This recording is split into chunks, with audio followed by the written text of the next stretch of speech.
Doctor Pawase अर्धांगवायू पुनर्वसन आणि निसर्गोपचार केंद्र. निसर्गरम्य आणि प्रदूषणमुक्त वातावरणात 20 कॉटचे उत्तम मशिनरी आणि सर्व सुविधा उपलब्ध असलेले सुसज्ज निसर्गोपचार केंद्र. अर्धांगवायू, मान, पाठ, कंबर आणि सांधेदुखी, हातापायांना मुंग्या येणं, टाचदुखी, चेहऱ्याचा पॅरालिसिस, ॲक्युपंक्चर, फिजिओथेरपी, जलचिकित्सा, बाष्पचिकित्सा, योग चिकित्सा, मालिश चिकित्सा, चुंबक चिकित्सा, आहार चिकित्सा आणि माती चिकित्सा. संपर्क डॉक्टर रमेश पावसे, ठिकाण हिवरगाव पावसा, रायतेवाडी रोड, तालुका संगमनेर. संपर्क 9623 25 67 22. सहकार महर्षी भाऊसाहेब थोरात यांनी स्थापन केलेल्या अमृतवाहिनी संस्थेची वाटचाल ही कायम गुणवत्तापूर्ण राहिली आहे. या संस्थेच्या विविध शाखांमधून अनेक विद्यार्थी देशात आणि विदेशात मोठ्या पदांवर काम करतायत. जगातील बदलांबरोबर नवीन अभ्यासक्रम गरजेचे झाले असून अमृतवाहिनी विद्यापीठ हे गुणवत्तेमुळे देशातील मोठं विद्यापीठ ठरेल, असा विश्वास राज्याचे माजी महसूल आणि शिक्षण मंत्री तथा अमृतवाहिनी विद्यापीठाचे कुलपती बाळासाहेब थोरात यांनी व्यक्त केलाय. अमृतवाहिनी अभियांत्रिकी महाविद्यालयातील अमृत कलामंच येथे अमृतवाहिनी विद्यापीठाचा शुभारंभ माजी मंत्री बाळासाहेब थोरात यांच्या हस्ते झाला. यावेळी ते बोलत होते.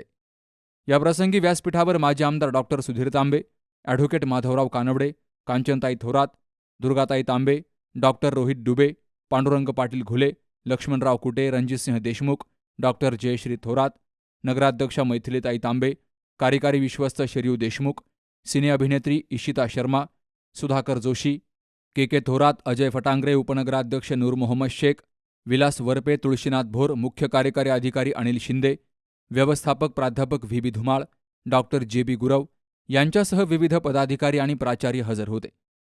माजी मंत्री बाळासाहेब थोरात यांच्या हस्ते रिमोटद्वारे अमृतवाहिनी विद्यापीठाच्या फलकाचं अनावरण आणि वेबसाईटचं अनावरण झालं. या कार्यक्रमात डॉक्टर निंबाळकर यांनी विद्यापीठाविषयी माहिती दिली, तर प्रास्ताविक कार्यकारी विश्वस्त शरयू देशमुख यांनी केलं आणि व्यवस्थापक प्राध्यापक व्ही धुमाळ यांनी सर्वांचे आभार मानले. डॉक्टर एम जी चव्हाण असतील, डॉक्टर शिवाते सर असतील, यांनी एक कोर्स पुढे आणला, तो होता हॉस्पिटल.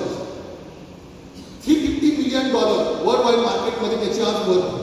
येणाऱ्या मार्केटमध्ये तो $700 बिलियन व्यवसाय होणार आणि तो कोर्स आपण सिलेक्ट केला आणि तो कोर्स आज आजूबाजूला असं कुठेही तो कोर्स अवेलेबल आहे.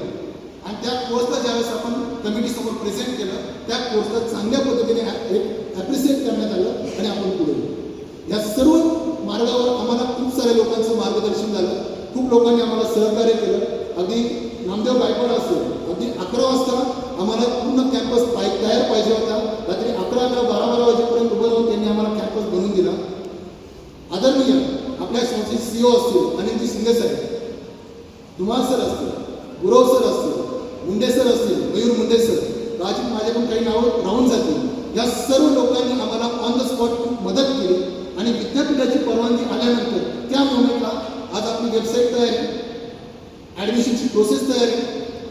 ॲडमिशन घेण्यासाठी प्रत्येक मुलांनी जर काही इन्क्वायरी केली त्यासाठी कन्सल्टन्सी ग्रुप तयार आहे, कन्सल्टंट तयार आहे, आपण काउन्सिलिंग ग्रुप तयार आहे आणि या पद्धतीने आपण आपल्या ॲडमिशनला सुरुवात केली आणि शुक्रवारी आपलं पहिलं ॲडमिशन हॉस्पिटलचं झालेलं. भारतातलं पहिलं कॉलेज 1817 मध्ये राजा राममोहन रॉय यांनी हिंदू कॉलेज कोलकात्यामध्ये स्थापन केलं आणि पहिली university 24 January 1857 university of Kolkata म्हणून भारतामध्ये स्थापन झाली. आज मितीला भारतामध्ये साधारण 500 विद्यापीठ आहेत.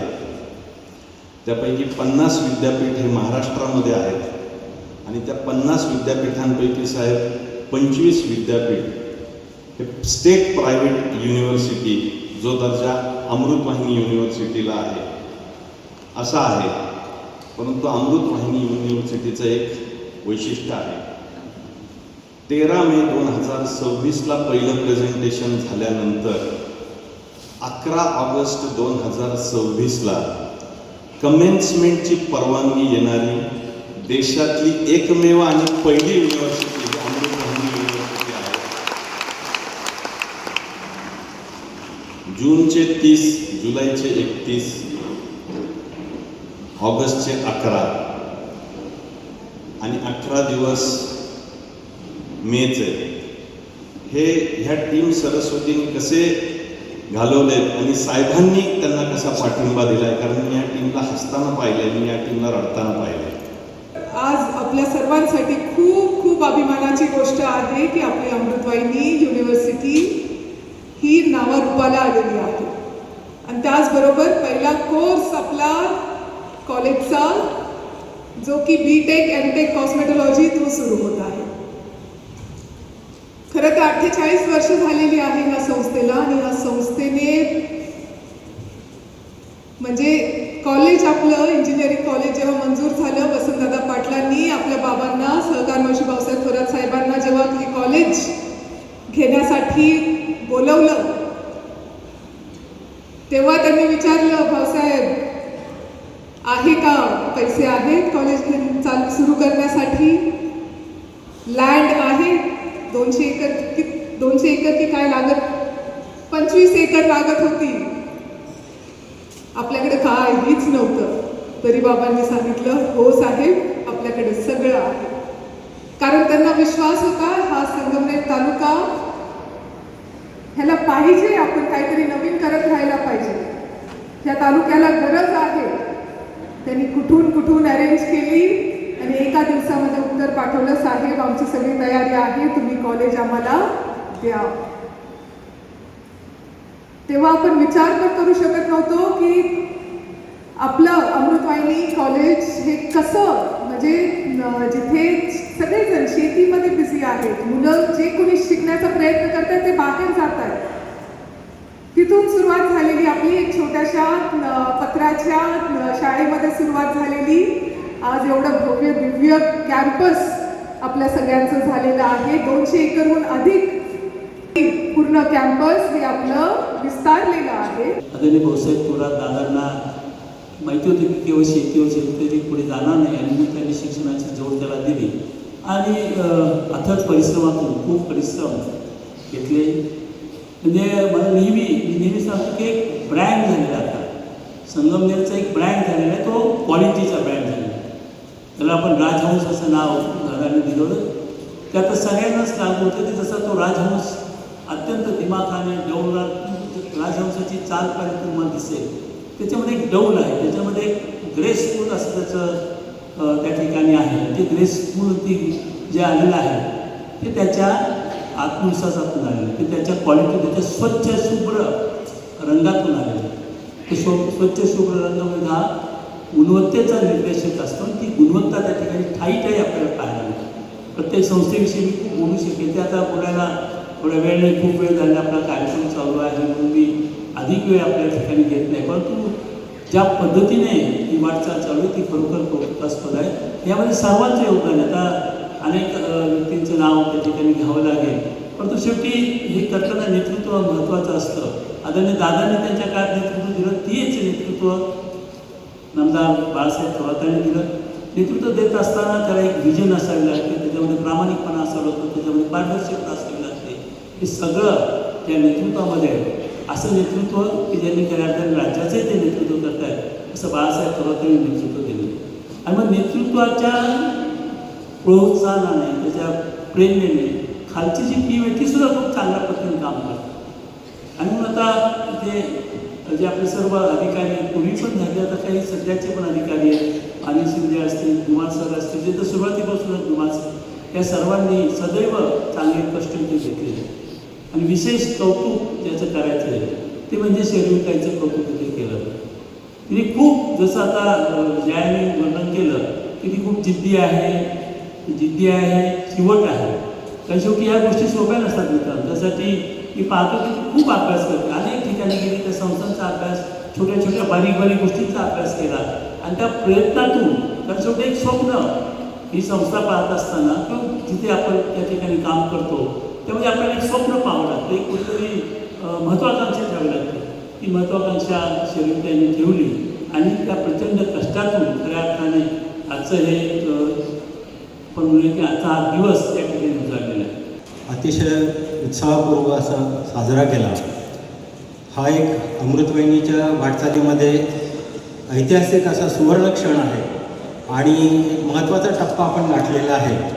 आणि साहेबांना मी या निमित्ताने खात्री देतो की साहेबांच्या ज्या अपेक्षा आहेत या विद्यापीठाच्या दर्जाबद्दल वगैरे त्या नक्कीच आम्ही सर्व स्टाफ पूर्ण करू. 49 वर्षांच्या वाटचालीमध्ये अमृतवाहिनी संस्थेचा वटवृक्ष झालाय आणि गुणवत्तेमुळे देशामध्ये लौकिकही निर्माण झालाय. विविध शाखांमधील अनेक माजी विद्यार्थी देशात आणि विदेशात मोठ्या पदांवर कार्यरत आहेत. मागील 2 वर्षांपासून कृषी महाविद्यालय सुरू झालंय, तर फूड टेक्नॉलॉजी हे महाविद्यालय आता सुरू झालंय. राज्यभरातील पालक आपल्या पाल्यांच्या प्रवेशासाठी शासकीय महाविद्यालयानंतर अमृतवाहिनीला पहिलं प्राधान्य देत आहेत, असं माजी मंत्री बाळासाहेब थोरात यांनी म्हटलंय. तर अमृतवाहिनी विद्यापीठामुळे जगामध्ये होणाऱ्या बदलांबरोबर विद्यार्थ्यांना शिक्षण मिळावं यासाठी काम होणार आहे. याकरता जगभरातील विद्यापीठांशी समन्वय केलाय. गुणवत्ता हे वैशिष्ट्य आपलं कायम राहिलं असून यापुढील काळातही गुणवत्तेमुळं अमृतवाहिनीचा लौकिक जगभरात होईल आणि हे विद्यापीठ आगामी काळात देशातील मोठं विद्यापीठ ठरेल, असा विश्वासही माजी मंत्री थोरात यांनी व्यक्त केलाय. म्हणजे हे विद्यापीठ आज एक सुरुवात आपण करत असताना छोटी सुरुवात असते. गंगेमध्ये गंगोत्रीला गंगा केवढी पाहिजे का तुम्ही? गंगा छोटी आहे, पण नंतर विस्तीर्ण असं तिचं स्वरूप होत जात असतं. ज्यावेळेस या संस्थेचं सुद्धा अमृतवाहिनी संस्थेचं सुद्धा सुरुवात केली त्या दिवशी सुद्धा मी इथे होतो आणि स्टेजजवळ जास्तीत जास्त 15-20 जण होतो. मी तर त्यावेळेस आमदार नव्हतो, परंतु कार्यकर्ता होतो आणि 15-20 लोक असतील का ते त्या नाळ वाढवणे स्टेज आहे आपण तिथं. नंतर ते ठरलं की इमारत काही इथे बांधायची नाही, नाळ इथं पोहोचलेलं आहे आणि तिथं स्टेज केलं गेलं आणि त्यानंतर त्या स्टेजचं महत्त्व असं आहे की तिथं यशवंतराव चव्हाण साहेब येऊन गेले, इथं वसंतदादा पाटील येऊन गेले, पवार साहेब आले होते, दिग्विजय सिंग आले होते, अनेक मोठी माणसं, बलराम दाखवते, हे खूप मोठी माणसं त्या स्टेजवर येऊन गेली. त्या जागेला सुद्धा भेट देऊन गेली, काही कार्यक्रम आपण केले. लहानचं जर सहकार्याकडे लक्ष होतं भाऊसाहेबांचं, तसं शिक्षणाकडे खूप जाणीवपूर्वक पाहत असायचे आणि म्हणूनच सह्याद्रीची निर्मिती सुद्धा जी प्रमुख मंडळी होती त्यावेळेस तालुक्यातली ती एकत्र आली आणि त्यामध्ये भाऊसाहेब दादा होते आणि त्यांनी सह्याद्रीची निर्मिती केली. आज डॉक्टर तांबे सह्याद्रीचे अध्यक्ष म्हणून पाहतात. मोठा विस्तीर्ण आणि ग्रामीण भागातला बहुजन समाज, त्यावेळेस असं होतं की ज्ञानमाता एक विद्यालय होतं, कठीण होतं, तिथे सह्याद्री उभी राहील. आता विस्तीर्ण स्वरूप त्याचं स्वरूप झालेलं आहे आणि त्याचप्रमाणे 1983 साली या संस्थेची स्थापना झाली. ज्यावेळेस 1983लाच आपण 78ला स्थापना झाली, 83ला कॉलेज चालू झालं. त्याच वेळेस जो काही निधी सगळ्यांनी मिळून 10-11 लाखाचा निधी दिला होता, त्याच्यामधून SNPT आणि ते हॉस्पिटल आपण सुरू केलं मेडिकल करता. आज त्याचं स्वरूप आपण पाहतो की सुंदर असं आपलं SNPTचं हे वैद्यकीय महाविद्यालय आणि हॉस्पिटल हे झालेलं आपल्याला दिसतं. शेवटी सुरुवात करत असताना सुरुवात अशी असते की काय होणार असं वाटत असतं, नंतर दिसतं तेवढं विस्तीर्ण स्वरूप वटवृक्ष त्याचा झालेला आपल्याला सगळ्यांना दिसतो. आमची जी अमृतवाहिनी शेती व शिक्षण संस्था आहे, तिथे इंजिनिअरिंग कॉलेज आणि हे सर्व जवळजवळ 12,000पेक्षा जास्त विद्यार्थी इथे शिक्षण घेत आहे. अशी संस्था ही झालेली आहे. गुणवत्ता आम्ही खूप चांगल्या पद्धतीने टिकवलेली आहे. विद्यापीठ करण्याचा खाजगी विद्यापीठ हा कायदा आलेला आहे आणि त्या पद्धतीनं महाराष्ट्रात काही विद्यापीठं झालेली आहेत. आता अमृतवाहिनीचं सुद्धा एक विद्यापीठ झालेलं आहे. ते पुन्हा युनिव्हर्सिटीचे कोर्सेस आहे ते आता चालू राहतील, पण विद्यापीठ काही नवीन कोर्स सुरू करू शकतं किंवा यातले काही कोर्स विद्यापीठाकडे वर्ग करू शकतं. तर त्या बाबतीत आणि त्यामध्ये असं आहे की त्याचं सिलेबस बनवणं हे सगळ्या जबाबदाऱ्या ह्या विद्यापीठाच्या असतात. तज्ज्ञ समिती आम्ही नेमून ते करावं लागणार असतं. जगाच्या स्पर्धेबरोबर टिकणारे कोर्सेस आम्ही घेऊ शकतो, तसे आवश्यक कोर्सेस सुद्धा आम्ही घेऊ शकतो. एक स्पर्धा शिक्षण क्षेत्रामध्ये सुद्धा खूप मोठी आहे, मी नाकारत नाही, पण ही स्पर्धा असली पाहिजे, ती गुणवत्तेची असली पाहिजे. ती करण्याचा प्रयत्न आमचा आहे की आम्ही जे कॉलेजेस आहेत ते अत्यंत उत्तम पद्धतीनं चालवलेले आहे. अत्यंत दर्जा त्याचा मोठ्या प्रमाणावर जगात आणि देशात खूप मोठ्या प्रमाणावर हे विद्यार्थी स्वतः या कंपन्या येऊन घेऊन जातात. अशी आमचं लौकिक सुद्धा आम्ही मिळवलेला आहे.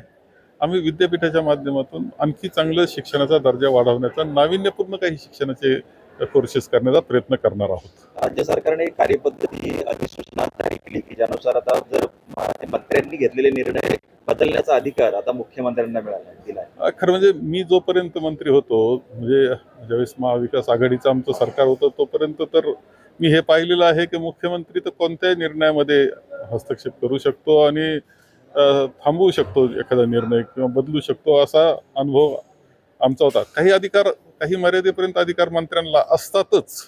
तथापि आवश्यक वाटलं तर मुख्यमंत्री त्यामध्ये हस्तक्षेप करू शकतो, ही वस्तुस्थिती होती.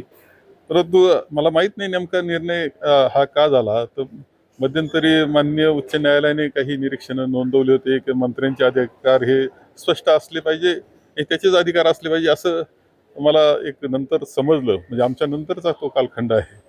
परंतु आता पुन्हा त्यात बदल करून मुख्यमंत्र्यांचे अधिकार अबाधित करण्याचा प्रयत्न केलेला दिसतो आहे. शेवटी एक सूत्रता त्यामधून येते. खरे मंत्र्याचे अधिकार हे असले पाहिजे, पण आवश्यक वाटत असेल, कारण नेतृत्व चेहरा जो असतो कोणत्याही सरकारचा तो मुख्यमंत्री असतो. त्यामुळे चांगल्या वाईट परिणामाला त्याला सामोरं जावं लागत असतं आणि त्यामुळं तशी गरज असेल तर तो हस्तक्षेप मुख्यमंत्री करणं माझ्या मते ते योग्य सुद्धा मला वाटतं. मात्र 3 पक्षांचं सरकार असताना असा हस्तक्षेप झाल्यास त्या सरकारवर काही परिणाम होऊ शकतो? असं नसतं. हे काय कसे असतात, मंत्र्यांचे अधिकार जे असतात ते एक मर्यादेपर्यंत असतात. असं असं फार तर डेप्युटी इंजिनियर समजा आहे PWDचे, तिथपर्यंत कदाचित मंत्र्याचे अधिकार असतील. त्या एक्झिक्युटिव्ह इंजिनियरचं तर मुख्यमंत्र्याकडे जावं लागत असेल, असं असतंच. पण या व्यतिरिक्त सुद्धा जे अधिकार आहे ते पूर्ण अबाधित, म्हणजे असे का ते निर्वेदित असं त्यामुळं राहणार नाही. आवश्यक तिथं मुख्यमंत्री भाग घेतील असं मला वाटतं. यातले बारकावे मला माहीत नाही, पण तुम्ही सांगितलं त्या पद्धतीनं मी इथे मला माहिती देतो आहे. यावेळी अमृत उद्योग समूहातील विविध संस्थांचे पदाधिकारी, सहकार शिक्षण क्षेत्रातील कार्यकर्ते, सर्व विभागांचे प्राचार्य, शिक्षक, विद्यार्थी, विद्यार्थिनी मोठ्या संख्येनं हजर होते. Subhash Bhalerao, C news Marathi, Sangamner.